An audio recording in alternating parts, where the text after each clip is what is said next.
Richard Dean is here, and Beto King is here. Thank you. As the only commissioners present. And the clerk's report about the Freedom of Information Act. Is there anything to say about that? I'll do that for you if you want. It applies to the Freedom of Information Act. Notice of the meeting and agenda was posted and furnished to all news media persons requesting notification. Okay, thank you. Our first item to talk about here is number 2, and it's update on Terminal South redevelopment. Any news on that? Thank you, Mr. Chairman. As you know, the commission sent the item back for revision. It was revised and sent back on the 11th of December. Went before the county council at the January 16th meeting. It was approved by the county council at the January 16th meeting. We have since worked on some tweaks to it because what we really can't do is to put it out for an indefinite term. My first thought was to try to post it and keep it out for as long as it takes for the areas that we outlined to be leased, but we don't know how long that will take. So I think the best thing to do is to put it out for, let's say, 3 months, and then see what we have, and then put it out again, and keep reissuing it until we have the areas that were outlined leased. But of course, in the meantime, as you know, anybody can come forward to look at leasing a property down at the Terminal South. Okay, excellent. And I guess the council will have to approve an amendment for that? No, sir. It's a straightforward lease, just like it would be for anything else. And so the individual or the group brings it forward. We take it through the process. You know, we posted the minimum standards for hangar construction back in 2019. So it's that document, and plus whatever it is that the entity or the individual is proposing to do. Say it's a commercial hangar lease of some sort, or let's say it's just a storage hangar lease. Then those have some differences. Right. So, okay. All right, good. Any questions, comments? How would we typically advertise that? Would just put that on the county site, like the... we put it on the county site, or we put it on a statewide site we call SKIPO, and of course it goes on, well, I already mentioned the county site. So we send it out to the organizations that would normally see it. We'll send it out to a couple of aviation-specific organizations. But once it goes on SKIPO, any developer or any commercial outfit would see it there. But of course, you all have copies of it, and anybody at the airport has a copy of it, or they can get a copy of it and then proceed accordingly. Do we have anybody on a list waiting for hangar construction? No, sir, that is not. We've had some inquiries, but nobody has come forward. Okay. Thank you, sir. Next item on the agenda is fuel and AWAS systems update. Mr. Lucas, if you'd help us with that, please. The equipment has all arrived on site with the exception of just a couple items, but nothing that involves the AWAS system itself. Once it is erected, then there will be a commissioning ceremony. We did look to make a slight adjustment to the actual site, a northern adjustment and a southern adjustment, but more likely it will stay where it is. Now, what we have to do is we have to go out there and clear some trees that are outside the fence that affect the wind sensors of propagation. And so the wind speed and direction is, of course, critical to the operation of it, so we got to go out there and clear out some trees. But we hope to have that done by the time the thing is actually up and running. Now, the Federal Communications Commission has to do their commissioning ceremony, so to speak, with it. We already have the frequency, we've had the frequency for 4 months. They have to assign a frequency for it. So, unfortunately, everything that we're doing is a step by step by step, and there is a delay here, there's a delay there, and so forth. Sure. Estimated time on AWAS, estimated time on the fuel system. Hopefully, we'll be ready to go on that thing by mid-May. But we don't really control the commissioning part of it that the FCC has to do. But we certainly hope to have it erected in about 3 weeks.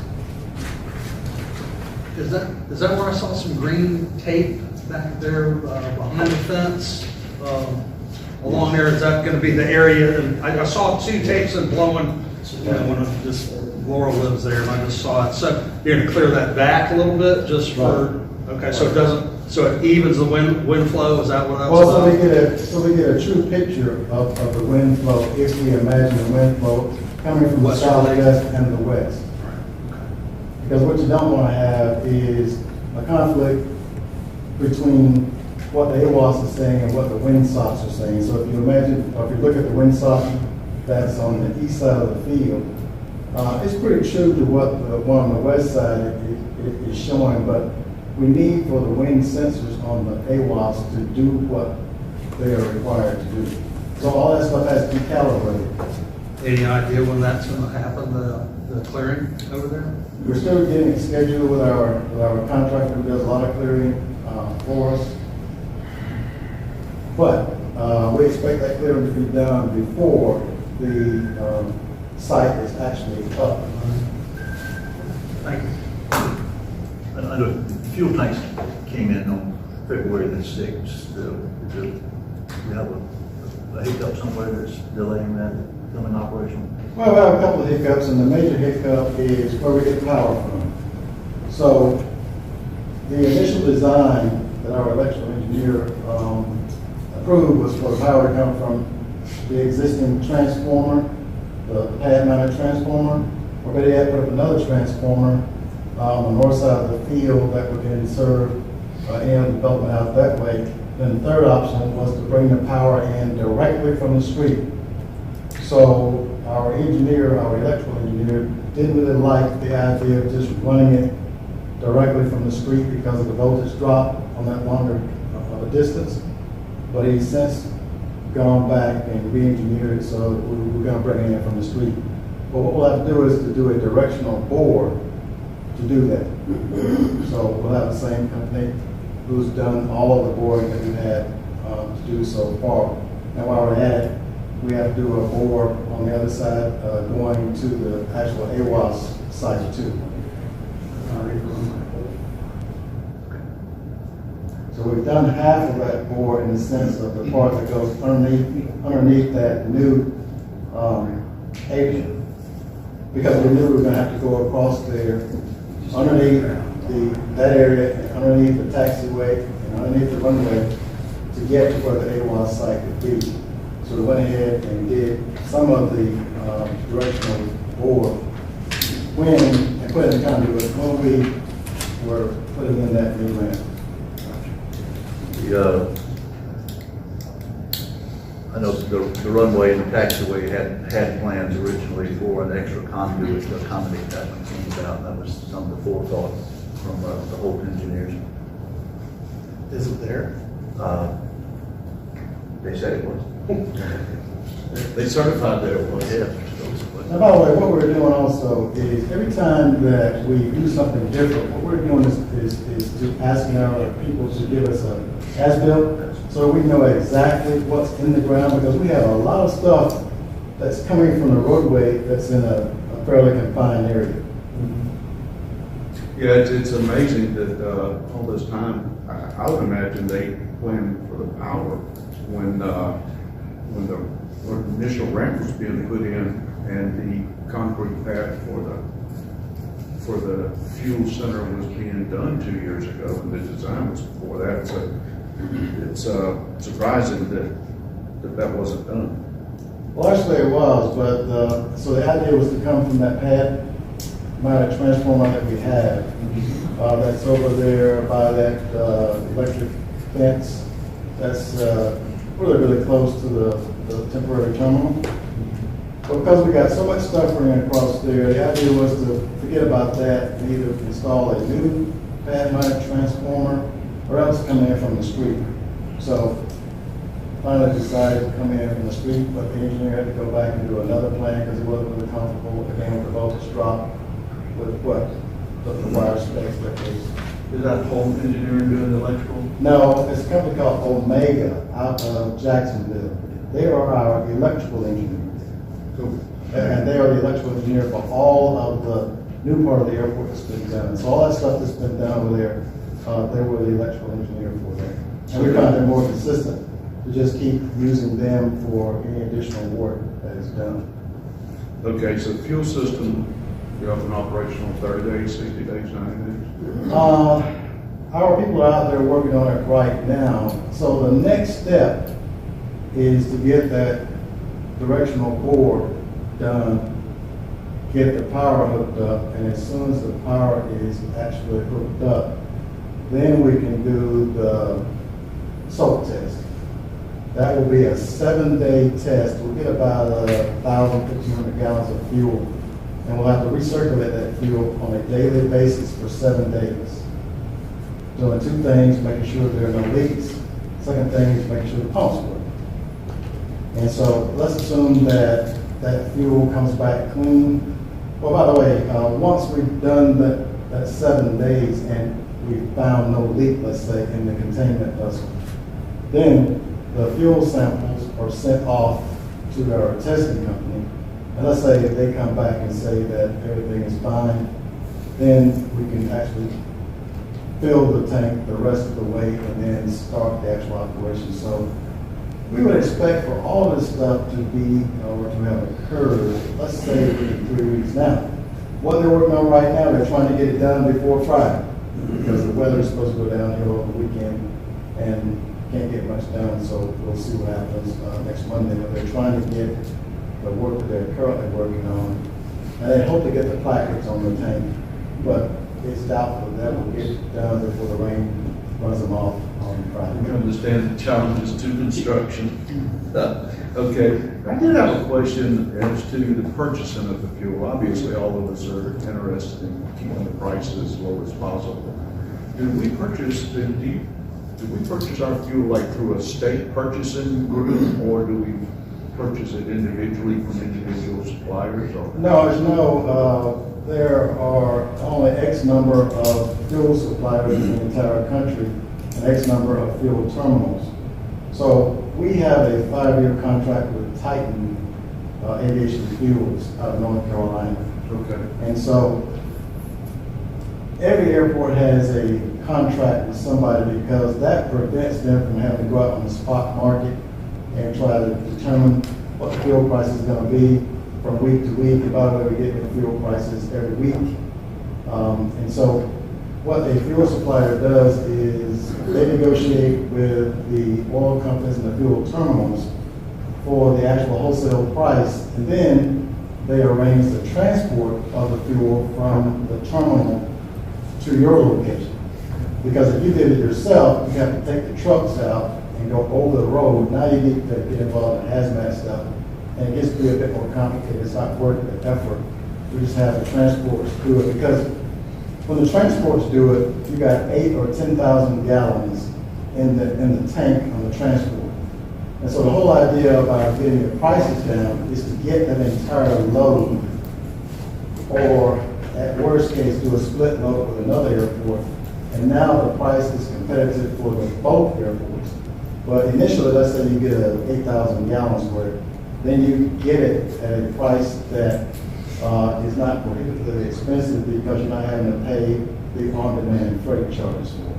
What we're doing right now is getting 500 gallons of gas at a time, and either 1,000 or in some cases 1,500 gallons of Jet A at a time. And it's expensive to do it that way, especially on the gas side.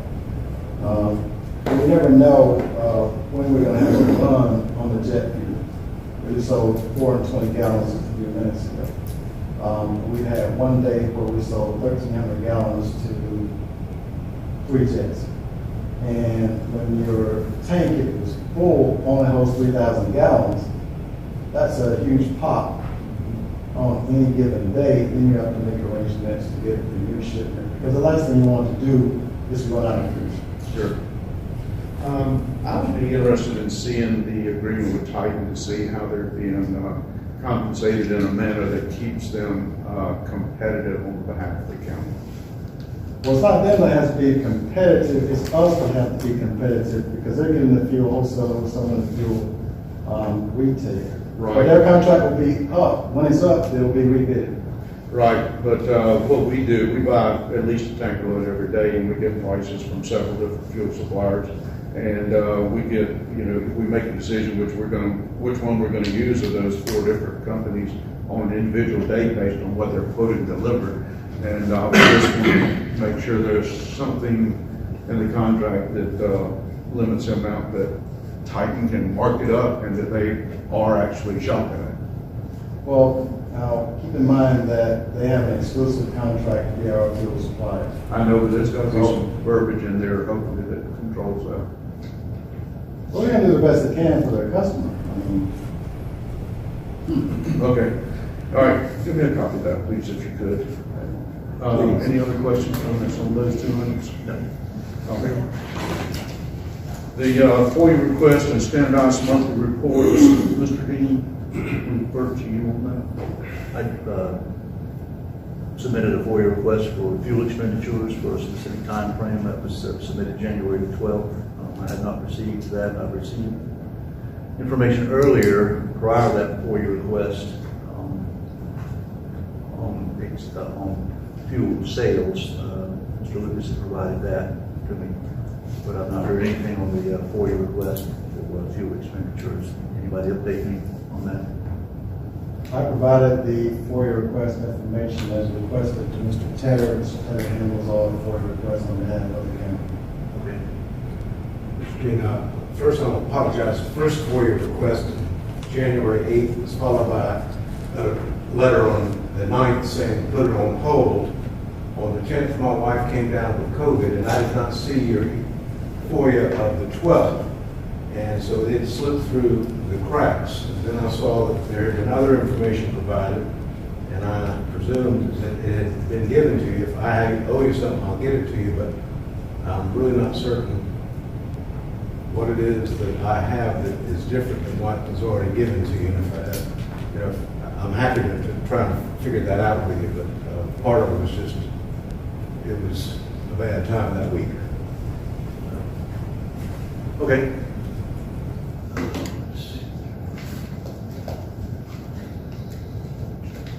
But there was some stuff that I'm not sure what the difference is between the Dropbox material that was provided and Dropbox material covered fuel sales. It did not cover any of the expenses. and so, Mr. Lewis, you sent me the expenditures. I did. that we I provided the fuel expenses since we've been selling fuel. Okay. Did it come part of that Dropbox? Because I printed out everything in Dropbox. I don't know, I sent the information requested to Mr. Taylor. Okay. I don't think you got that second round, is what he was saying. Okay. All right. I didn't see it. All right, let's, on that issue, via email, I shared with the commission and county staff a sample of what the Beaufort Airport Board gets every month in the way of reports on fuel sales. Y'all have time to look at Yes, sir. that? Yes, sir. But that's, again, that's, they get that every month. I would really like to see us prepare something standard. You probably have that in your Titan fuel management system, the capability to produce those types of reports and make that very standard. Can we get that done? Yes, sir. The report that they provided was straightforward.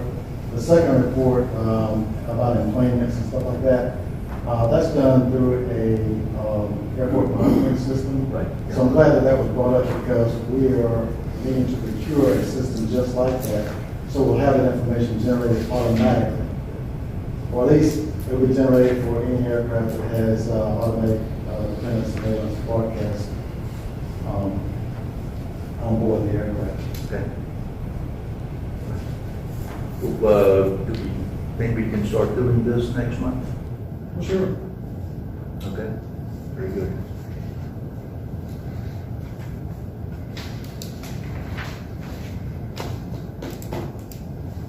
I have no questions on that issue. Okay, thank you.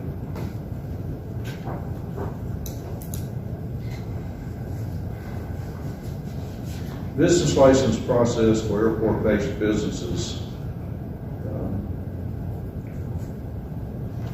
In our last meeting, in a January meeting, we had that discussion, and you said that the process was contained in multiple different documents and areas, and we asked for a simple one-page, two-page checklist that someone could go through. You offered to provide that to us the following week. A one-page document is what I worked up. Yeah. It's not quite finished yet.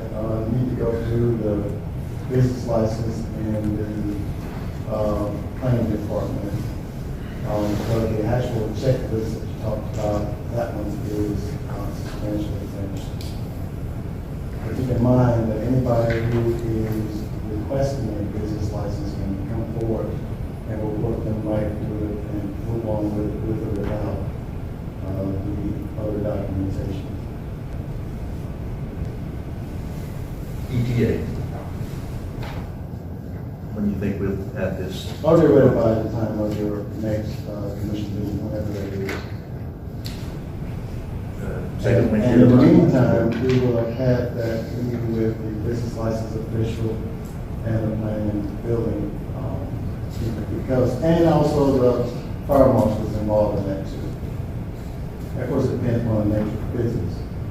Will that be separate from a normal Jasper County business license? What's the difference? The difference is that the fire marshal is involved and it involves some other statutes. As an example, it may involve NFPA, National Fire Protection Act 407 or 409 or what have you. But if all you're doing is storing aircraft that don't belong to you, you have a commercial hangar storage, then that might be different. Of course, it depends upon the size of the hangar and all that. So everybody's case is different. But Jasper A&B County, shop is different. if I may, a Jasper County business license now is 2 pages long, and it addresses any business in Jasper County. Why would The person that can- cover the airport as well? Well, the person can still come forward, but again, depending upon the nature of their business, it may or may not require the services of the fire marshal. Which would be any of the business, not just the airport. Well, Yeah. It's the same as what you're getting at. Yeah. The transparency. Yeah, what we're trying to get to the point was that others have applied for a business license and been told that that has to go through you. So that implies that there are different hoops to jump through at the airport. I think it's similar to someone coming in and trying to get a business license when they're not properly zoned. We have that problem too. It's just an interagency coordination. I don't think there's anything different about the business license with you. It's just that Mr. Lucas would have to know that that was going on, and that was approved at the airport in order to put in, is that right? That's correct. But he, As a business person, I want to question the logistics of that, because the fire marshal doesn't have to approve business licenses, the building department doesn't have to approve them, retail doesn't have to approve business licenses. So there's no special departments that approve any other business license that I know of, so I don't understand why. It's just an internal check. In other words, if you wanted to come in and license your restaurant, he would go through an internal check that nobody sees. They would make sure that that property is zoned to be a restaurant. Okay. What we don't want to do is issue a business license in an area where that's not appropriate. So that's what I'm talking Okay, thank you. what's the typical turnaround on a business license? Anybody have any experience with that? Yes, man. We spoke with Mr. Kitty, then he said we gotta go get rezoned. We went across the hall, got rezoned, went back to Mr. Kitty, and got our business license. 20 minutes. Very good. Okay, any questions or comments on that? All right, next item on the agenda is approved hangar lease templates and terms. And, Mr. Dean, I'm going to lean on you. All right. Got some handouts here, so it'll be easy to walk through.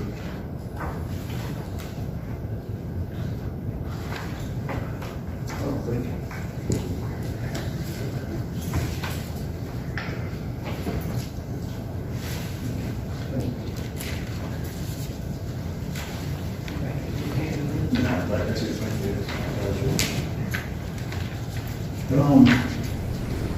First item you see is marked G1 in the upper left. It is a lease that was awarded in November of 2023 for lot G1. I think on this in the lease it actually says J1. That's a 17-year lease that was awarded for a 1,512 square foot hangar, all metal hangar for Maven Construction. And most recent lease that was sent to another hangar owner trying to get a lease is offered to him. And by the way, these buildings are one right behind the other. All metal construction, etc., very similar. They were offered a 5-year lease. Trying to figure out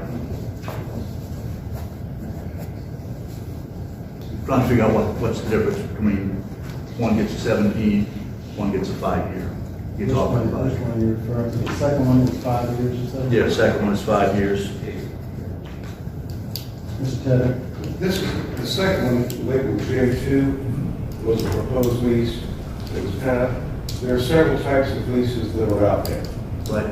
Based upon the bucket, as you happen to fall in which part. If I recall correctly, G1, the 7-year lease, had an existing lease with that expiration period already in there. So this is a replacement lease, not a new lease. It's not for a negotiated term. He already had it out there. In fact, I believe he saw the lease in 2019 or 18. They gave him the period of time. This is for the remainder period of the lease, if I recall correctly. This one has an expired lease, did not have a term out there, and according to the policy of council, it expired a certain period of time. Within that time frame is in that booklet that I gave you under the policy. You're offered a 5-year replacement lease with an opportunity to extend the lease if you do certain things, either do capital improvements or request a deferred reversionary loan. So you have to make sure you're comparing this bucket of apples with the same bucket of apples instead of a bucket of oranges. Got it. I think we're all looking in the same bucket of apples, because on the lease that I signed, I looked that up on the registry of deeds site, and that lease expires. That was a 5-year lease expiring in 2025. That was not a 20-year. That's correct, and that's in conformity with the policies that the county council adopted. If you had a lease that was expired had expired within a period of time, we offered a 5-year lease. But the other. If you had a lease that was still had years left on it, you got the benefit of those years. But that would have expired in 2025 and not 2040. Not if I recall. Okay, well, we can look it up. But I did the research. That's the first thing I looked at was was that a 20-year lease? I don't remember signing a 20-year lease with those guys. And I went back and it was a 5-year. So, What I had attempted to do with staff is if you have an existing lease, it's signed, it's there, it's in there, you get that lease, you get the term of that lease. That's there. If your lease is expired, you get the 5-year lease, or depending if you've done improvements, you have a possibility for longer. If you want to do something else, you have a possibility for longer, and we prefer it. But it's set forth in the ordinance, and it's set forth in the policies, which set of buckets you can fall into. And the policy that we're referring to is the policy that was adopted by the county council on June 30th of 2023. So the question came up before June 30th of 2023. The answer may have been different, but the policy was adopted in June of 2023 is to outline or provide a description for everybody's situation, which happens to be different. Everybody has a different situation. And that's what we were trying to address by asking individual hangar owners to come in when we were doing this back in October and November of 2022. Because again, everybody's situation is different. So if don't know that I'm looking for the answer then, haven't just seen this lease for the first time. When did the lease, the 17-year lease, what was the original contract term and what was the expiration date on that? I have no clue, because nobody told me they were going to discuss this particular lease, so I don't have that file. I believe it was a 5-year lease with three, originally with renewables of 5-year terms on it. Which you add them all up, they would have 17 years remaining on the lease at the point this was done. I get so it. let's not quibble it's a 17-year lease because that's what they had before. Yeah, I was just trying to understand it. So it was a 3-year Take lease. blood pressure medicine today? You know, I spent months working with the council to come up with a policy they approved. If you don't think that this lease is in conformity with the policy, tell me what's wrong with it. Don't compare apples and oranges and try and make me look foolish on TV. All right? I gave you a book in December. And read And the book has every policy in it. It has every bucket in it. Do the comparison there and see what you have. I have. One other question about the lease. I noticed that between the two leases, if you look at paragraph 16, they are materially different. And my final question was, is the J2 lease, was it part of the package that was approved by council back in June of 2023? If we're talking about materiality, there are vast differences between that first lease that you're referring to and the second offering that you're referring to. So very, very different. The circumstance.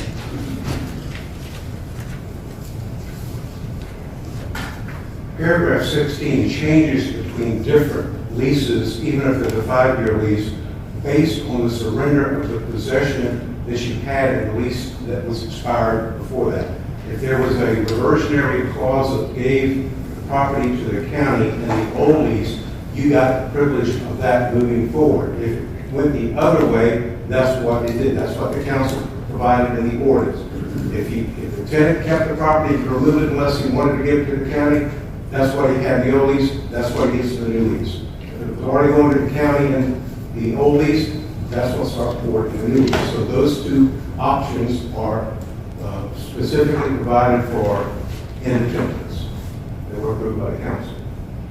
And if you have a situation where you wind up with a replacement lease, then the language will look to be quite the same. The terms will be different, but the language in one paragraph versus another will be quite the same. But just like the leases that are out there right now, the written leases that are out there right now, you will find some differences in terminology. In one situation, when the lease is over with, when we're talking about diversion, the owner is allowed to take the hangar with him or her when it's over with, or they can leave. In other leases, that's not an option, or there's a different option. Now, we're talking about written leases that currently exist.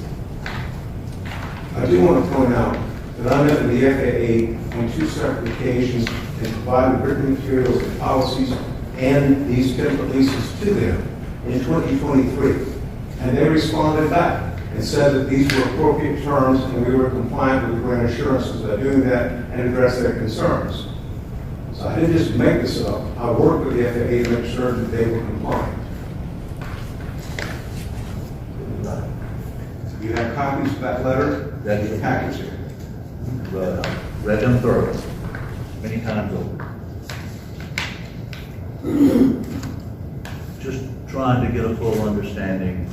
And my door is always open. Any of you want to make an appointment and come and discuss with me on a one-to-one basis, I have that option out there all the time. Very good. Any other comments on the hang lease? None. Let's go to the security gate access item. Commissioners. Okay. On the security gates, I have a concern about the multitude of different codes that are in different locations. And concern is a life safety issue, whereas the emergency services has immediate access to those gates, whether they need to get into the field or in the case of the one on the very south end, south of the runway, the only way you're going to access that point outside the fence is through the fence and through that manual gate.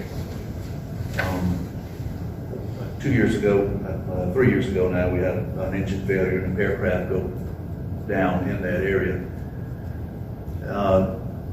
Local pilots, hangar owners had that gate code and managed to go through that gate and get out to the aircraft within just a couple of minutes, probably 10 minutes before any other formal first responder arrived. I believe it's imperative that we make those codes consistent throughout, and emergency services have that immediate access to them.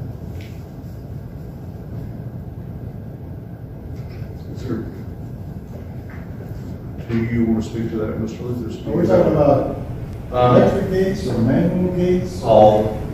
What are we talking about? All. Let's throw the FBO in there also.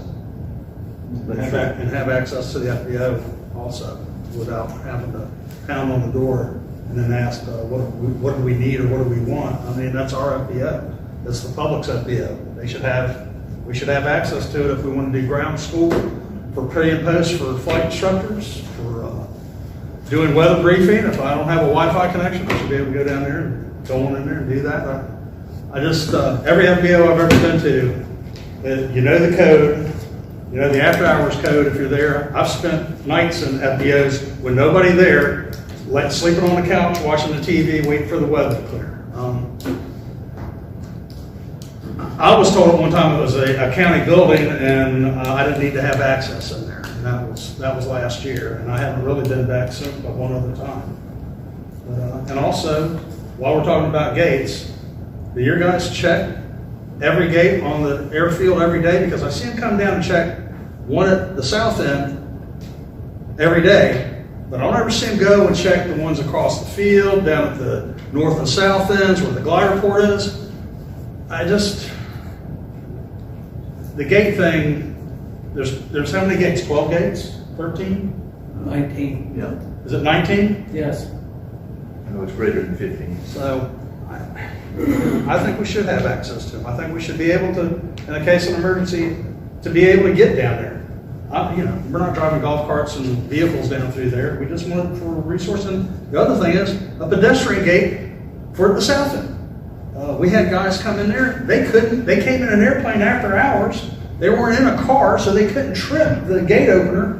They didn't know there was a pedestrian gate at the north end where if they had had the code, they could have probably gotten out, but they didn't have a code, so I guess, I don't know about the pedestrian gate up there, but we need access at our end also. I think so people can egress in and out. One other thing to point out is paragraph 7 of all of the current leases addresses right of ingress and egress. And I think that's applicable to the gates as well as the SBO. Mr. Lucas, could you do some research on that and get back to us? Yes. Unless you'd like to speak now. Yes.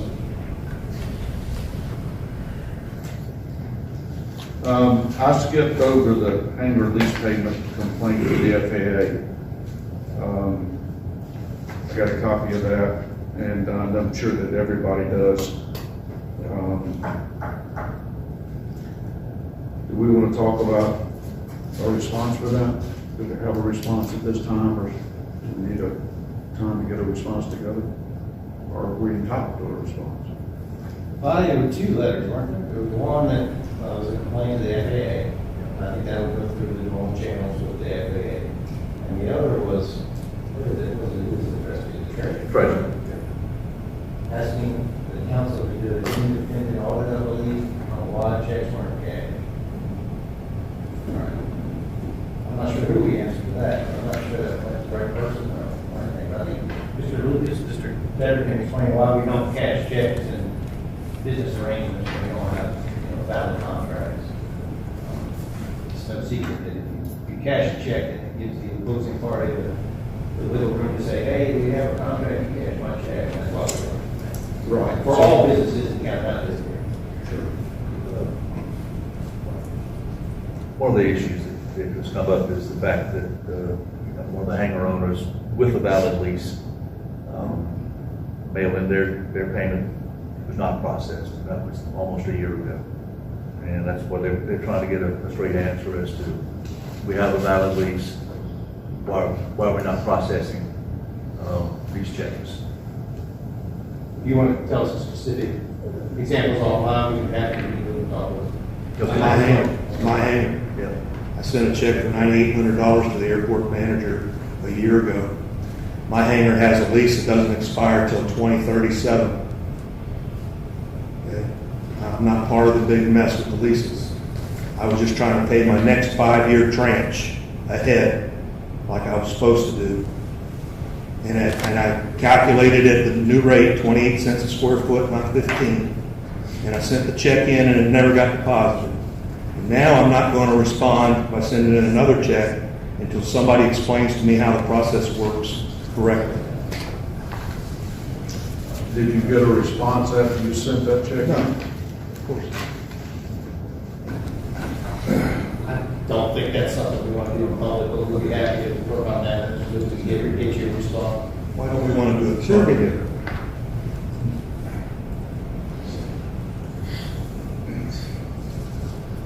Should we reach out to you, Mr. Clover? No, I think we got enough information, we'll follow up on it. Okay. Public comments? Anybody, please stand, state your name and speak. We've got 2 minutes each. 3. Yeah, I can say that. You're going to watch time. Steve Smith, please. Thank you. I just want to introduce myself to people that don't know me. My name is Steve Schmidt, and I'm the president of the Ridgeland Aviation Community Association. We represent all 82 aviators out of the airport, whether that's hangar owners or pilots or mechanics, all of them.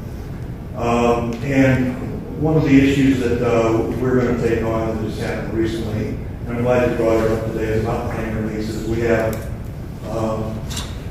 Shannon Quinn here who got a letter from the airport manager with option A and option B for leases. And option A had significant changes to paragraph 16.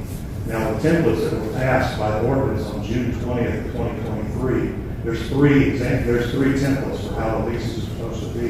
There's no authority for anybody to change those. Okay, so there's no authority for somebody to go in and and change paragraph 16C because they wanted to read something different. Okay? So you're saying that paragraph C for the council 16C. approval, 16C for the council. Now, they refused to sign it. You're getting different.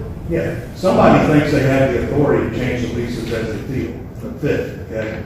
And yet, those lease templates were approved by the county council, and they can't be changed until the county council. Now, there's blanks. You fill in the blank for a number of years. You fill in the blank for which parcel, okay? You fill in the blank for dates. You're not allowed to go to paragraph 16C and chop it out because you just don't think it applies, okay? Another, Scott Morgan, he just bought the hanger down at the end from Tom Donald, okay? It's inappropriate to offer to Scott Morgan a replacement lease because the lease is between a new player, Scott Morgan. It's not, there is no lease between, when that hanger sells, okay? So there was a lease between Tom Donald and the county, and if you're going to do something with that lease, you're going to replace it. That's where a replacement lease would come into effect, and it would be 5 years. Okay? But when a new buyer comes in and buys the hangar, okay, we're not replacing the old lease. We're actually creating a brand new lease. And then you should be able to give them a 17-year lease. And the county says in their own policy, the standard lease period is 20 years. It says so in the policy. It says so in the ordinance. Okay? The maximum is 50 years. Standard period for a lease is 20 years. Which ordinance is that? Pardon me? Which ordinance? I'm sorry to interrupt. Well, it started with 2019-14. That's the ordinance, and then there have been multiple changes since then, okay? Modifications and so forth. But these lease templates, so my point is, it's inappropriate to offer to Scott Morgan a replacement lease when he's a brand new owner of that hangar. There's no replacement of, he didn't have an old lease.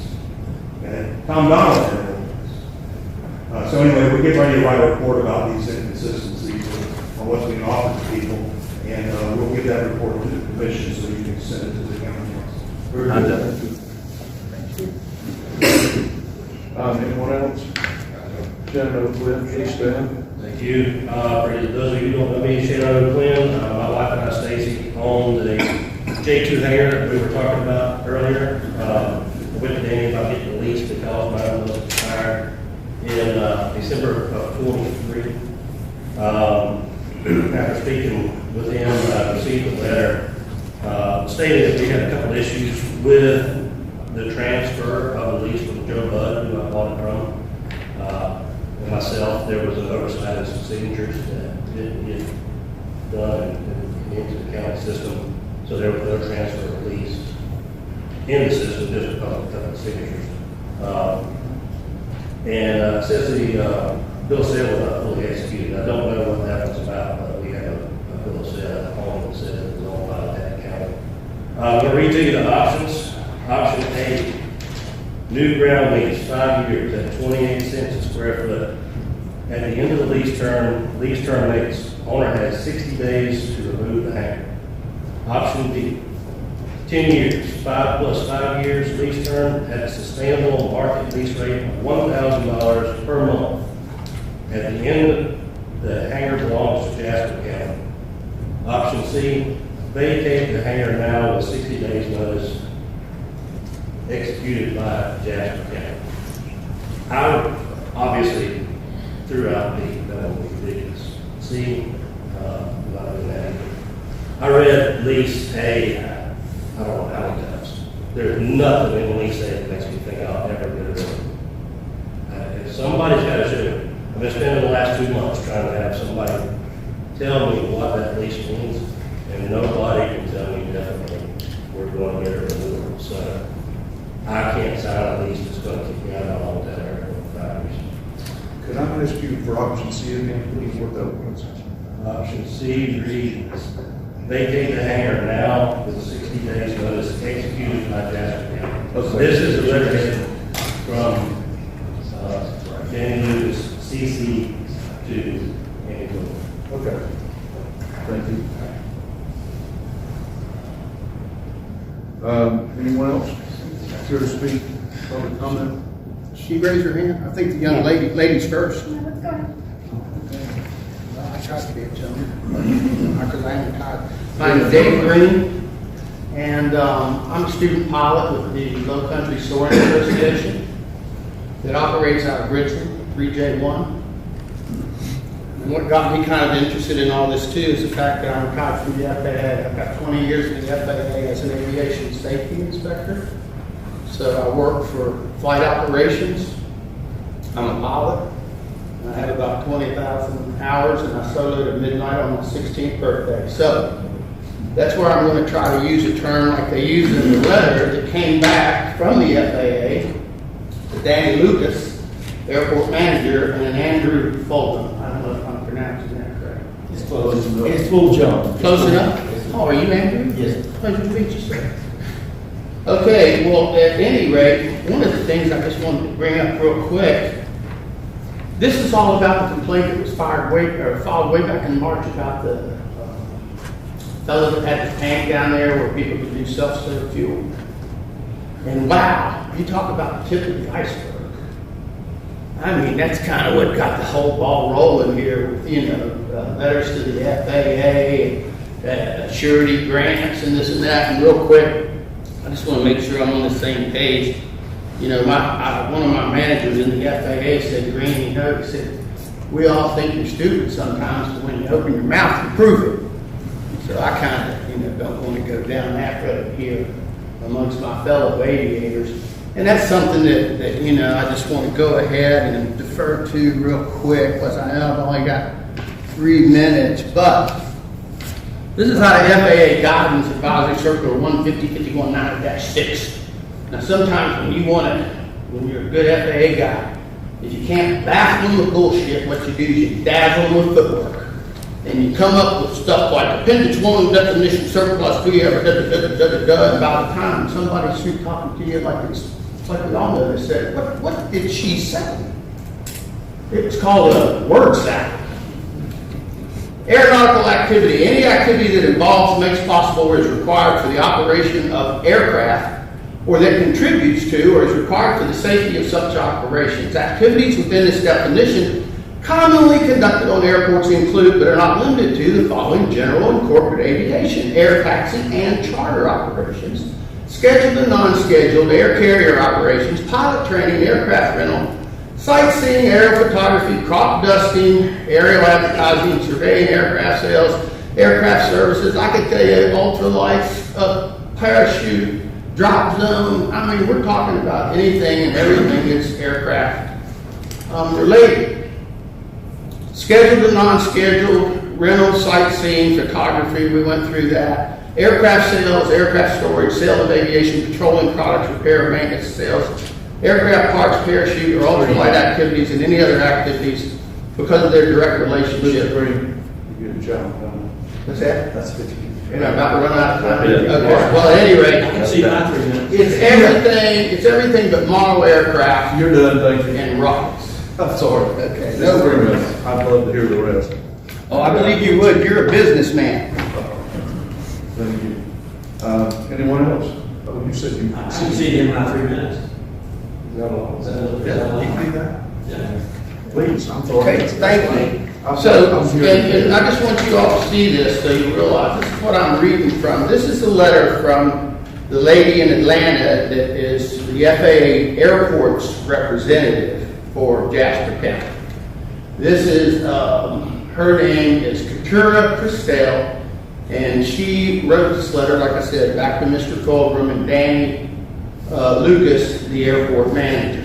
And this is paragraph referring to about whether this was something that could be considered a violation of the grants, which become obligations.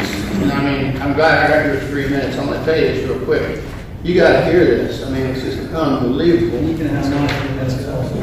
I can have your 3 minutes too. You're burning through. Airport is public use and is owned and operated by the county. It is classified as a general aviation airport and has received $20,861,061.40 or more in FAA funding.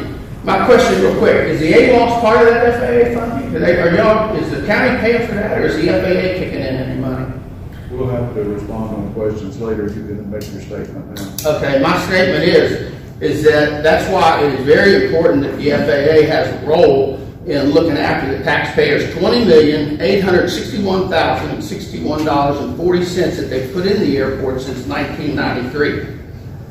As a condition precedent to provide an airport development assistant under the AIP, and I would question, I've seen on the county website, the AIP is on the website, and I'm just curious, they have all those new hangars that they're proposing to build, and if they got people coming in that are going to want to do those, that seems to be the problem here. They're going to be working out a lease where they're not only going to, the airport's not only going to lease them the land, the airport's going to build the hangar or whatever, like they did in, I'm comparing apples to oranges here, but Hampton County, the government gave them the money to build these hangars and rent them at prices for the building and the dirt. But here in Hampton County, for over 20 years, you've got 42 people that have their hangars. All they need to do is rent a piece of dirt off of the county, and when the county wants to get rid of them and make them move away so they can do whatever else grandiose ideas they need to do, they at least need to give this gentleman a renewable lease and say, okay, we'll make it 5 years with an option to renew 5. And we'll give you a 5 and an option to renew. Then I believe what the attorney said over here is that really, when you figure it out, 5, 5, and 5 plus 2 is 17. Are we good with the math? Okay, these things to me, at any rate, the county is obligated to comply. So I'm going to go back to my original. I can't help it, get excited about this. 10 seconds. I love it. Am I minutes up? Yeah. Oh, shoot. I was just getting started. Well, thank you. It was very informative. Anyone else here to speak? In the public? Yeah, I'd like to give him my 3 minutes. Sure. Go ahead. Is this Thank allowed? you. David, is this allowed? Robert's rules of order. How long you want to stay? All right, this is last. Okay, I'm just going to finish this because I think it's. Can you do it in 3 minutes? Yes, I can. Okay, connecting the dots. Here's what Mr. Strell had to say about the poor guy that got run off out of here because he had a lease that was from all the way back in, I don't have the page in front of me, but it was like, he just says here that, they let this guy go for July of 2004, they raised up his rate to where it was 10 cents a gallon. He wasn't going to pay because he had other expenses.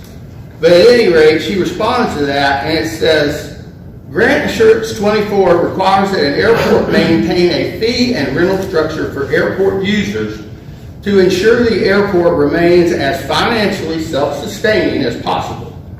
And Grant Assurance 25 requires that all revenues generated by and due to the airport to be expended for the benefit of the airport's capital programs and operational costs. The county allowing monies and resources which should accrue to the airport in exchange for airport access to go uncollected by the airport from 2004 through 22. That was on the tank. Now let me bring us up forward to where we are now. Since 2019, there's a bunch of these airport guys on legacy that just need a dirt lease. They have no lease. So if you ask me, this would apply to that situation as well. And she says that was likely an unlawful airport revenue diversion. So I don't think Jasper County is looking to get in trouble with feds over an unlawful airport diversion, which to me is not taking somebody to rent for 4 years. That's unusual. As a businessman, I'm not going to put you on the spot. Thank you so much. Anybody else here to speak? Anything else from the administration, Mr. Lucas? Council, commission? Yeah, I got, I got one last thing I got to ask about. I saw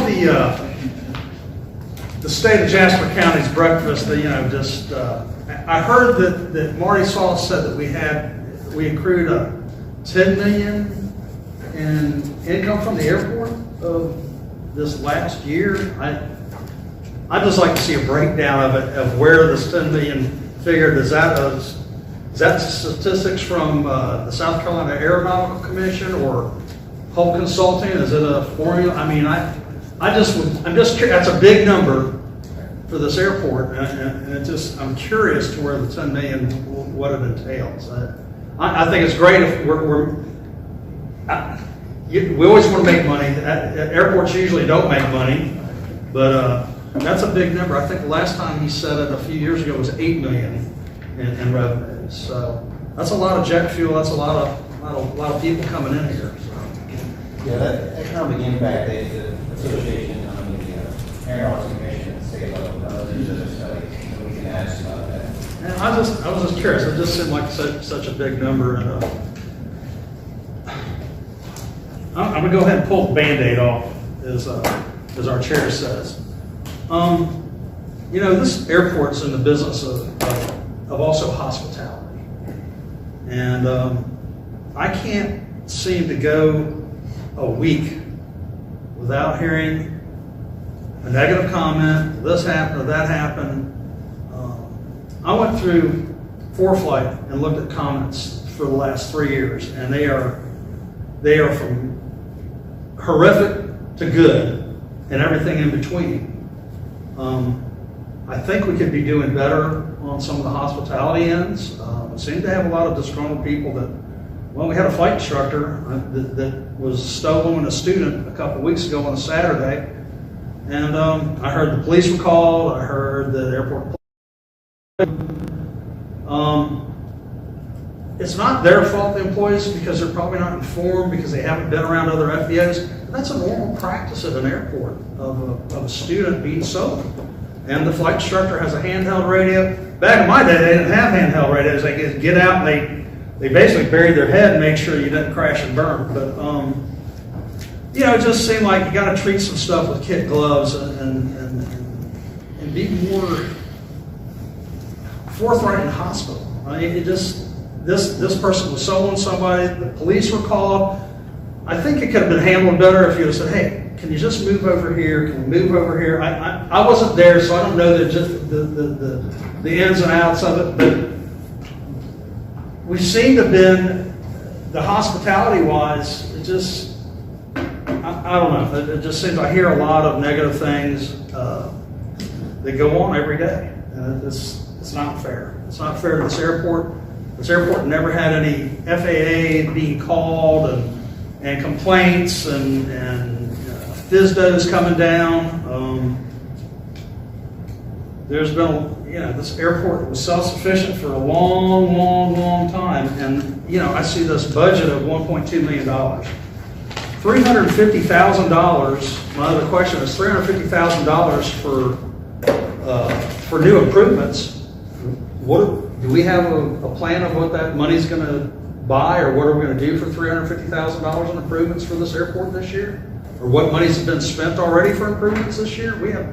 We don't see any of that. We have really no correspondence. Danny, we never hear, hey, we got our fuel farm in. We're expecting fuel, and there's no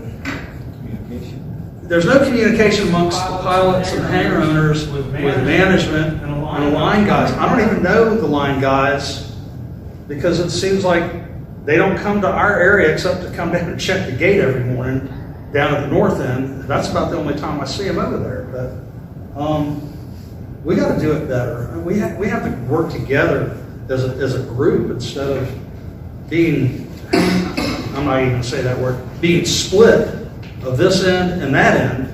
We're all one big family. I think we all should be able to get along. I think we should all be able to work together. I don't know what the answer is, but I hear a lot of negative inputs all the time, and it's a broken record. That's about it. Sorry. We do have some rough patches to get ironed out, and hopefully this is part of the process and improving. I see greener pastures in front of us. Amen. We gotta get there. Mr. Chairman, I do have one more thing to say, and that is, it is budget season. So the airport commission has any ideas or anything they'd like to submit for the budget, please bring it forward at the earliest. When is your budget due to, Mr. Porter? All under budget right now, as we So the budget goes into effect July 1st. Just wonder when you have to submit your individual budget to Mr. Fulton or whoever's assembling the budget. Next month or so. Okay. If you would, please, Mr. Chairman, we have any comments? Fast, anything you'd like to see in the new budget, or anything out of the new budget? We just ask that the commission considers what that explanation is. And will, you get your draft ready to go to Mr. William, please share that with the airport commission, so we can have our input there. Mr. Tedder? Mr. Chairman, clerk to council has asked me to pass on to you to appreciate a set schedule for the meetings, to reserve this room as need be, and make certain that Mr.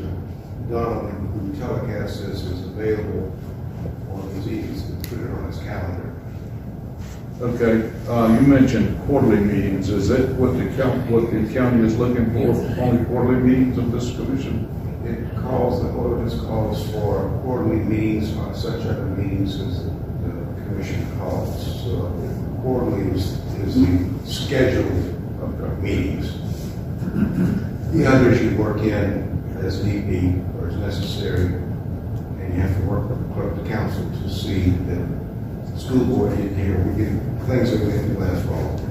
Yeah, we actually, I think, established in our first meeting that we were going to meet monthly, and we selected that second Wednesday after you guys checked the calendar and said you didn't have any standing meetings typically on the second Wednesday of the month. We need to send something to We prefer to publish the schedule of meetings Okay. for the second Wednesday. Jim? Suits me, and at that time, y'all thought it suited y'all. So that would suit us, it would suit you guys. So please respond if it's different. We're requesting now, so again, Mr. just. Chairman, to be clear though, with the commission, with the meeting dates in writing. Sure, certainly. Yeah, she's very structured. Sure.